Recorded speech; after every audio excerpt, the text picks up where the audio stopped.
Alors, l'exercice numéro 2 consacré aux suites. Donc, la première partie, ici, pas de souci majeur. J'ai une suite U indice n définie par récurrence. Je connais le premier terme U indice 0 égale à 2. On me demande de calculer U indice 1. J'ai écrit la forme décimale. J'aurais très bien pu laisser la forme fractionnaire, pas de souci. La question numéro 2, pareil pour la question petit a, pas de difficulté majeure. Il suffit de calculer les termes A indice 0 et A indice 1. Alors, la question petit b, je dois démontrer que pour tout entier naturel, A indice n plus 1 égale 3 indice n moins 1. Donc, je pars ici du membre de gauche, A indice n plus 1. Donc, première étape, là, j'ai A indice n, donc ça me permet d'écrire A indice n plus 1. Et ensuite, U indice n plus 1, j'ai son expression qui est ici. J'arrive donc ici à cette fraction. Donc, attention à l'ordre des priorités opératoires.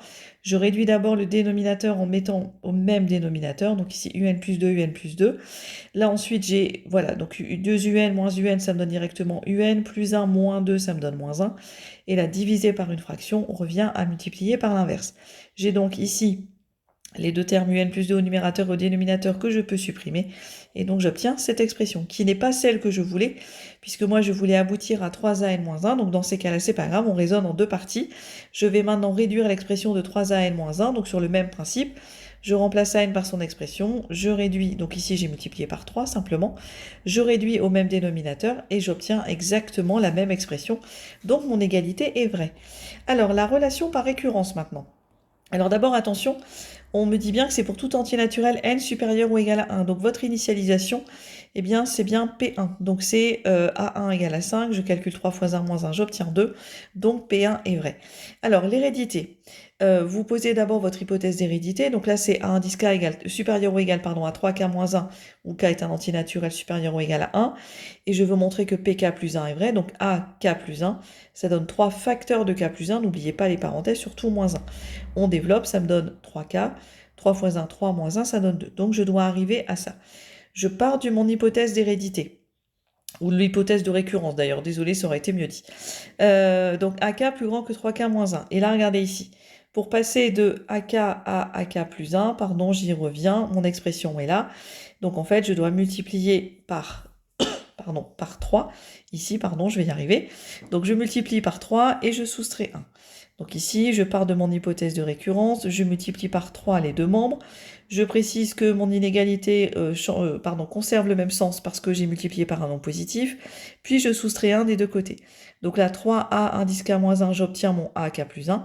Et là, quand je développe, 3 fois 3K, ça donne 9K. 3 fois moins 1, moins 3, moins 1, moins 4. Sauf que moi, je voulais arriver à 3K plus 2. Et j'arrive à 9K moins 4. Donc maintenant, je vais montrer que 9K moins 4 est bien plus grand que 3K plus 2. Pour ça, je vais soustraire les deux. J'arrive donc là, 9K moins 3K, 6K, moins K moins 2, moins 6. Je factorise par 6 et j'obtiens 6 facteurs de K moins 1.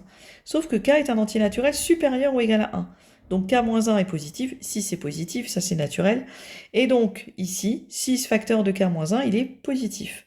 Et donc 9K moins 4 est forcément plus grand que 3K plus 2, d'où mon hérédité. Et donc on conclut par le principe de récurrence. La limite, donc là en fait il fallait reconnaître le théorème de comparaison, puisque je sais que an est plus grand que 3n-1, 3n-1 tend vers plus l'infini en plus l'infini, donc théorème de comparaison qui s'applique, an tend forcément vers plus l'infini. La question numéro 3, donc là la première partie, en fait moi on me donne un peu plus haut dans l'exercice l'expression de an en fonction de un, donc juste un petit tour de passe-passe pour inverser cette relation, et donc j'obtiens la relation donnée. Alors la limite de la suite un, je sais que an tend vers plus l'infini, donc on est d'abord en présence d'une forme indéterminée, plus l'infini sur plus l'infini. Je lève cette indétermination, donc pour ça je laisse an au numérateur, et au dénominateur je factorise par a indice n. Donc il va me rester 1 moins 1 sur an. Quand je simplifie, il reste donc 1 sur 1 moins 1 sur an tend vers l'infini, 1 sur an tend vers 0. Donc par somme et par quotient, ça tend vers 1. Ici l'algorithme, donc j'ai essayé d'expliquer le plus précisément possible. Donc la boucle tant que s'exécute tant que U-1 est strictement supérieur à P, elle s'arrête donc lorsque U-1 est inférieur ou égal à P.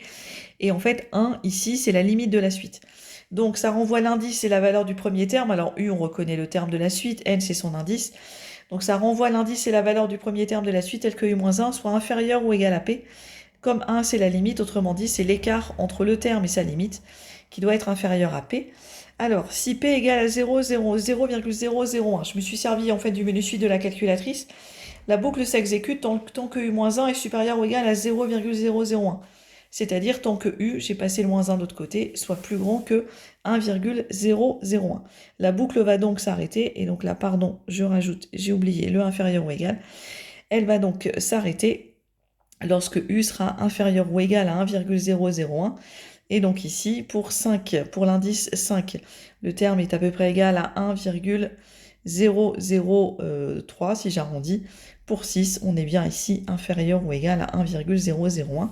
La valeur de n, puisqu'on me demande uniquement la valeur de n dans la question, c'est donc 6. J'aurais également pu paramétrer le menu Python de la calculatrice, ça m'aurait donné exactement la même réponse.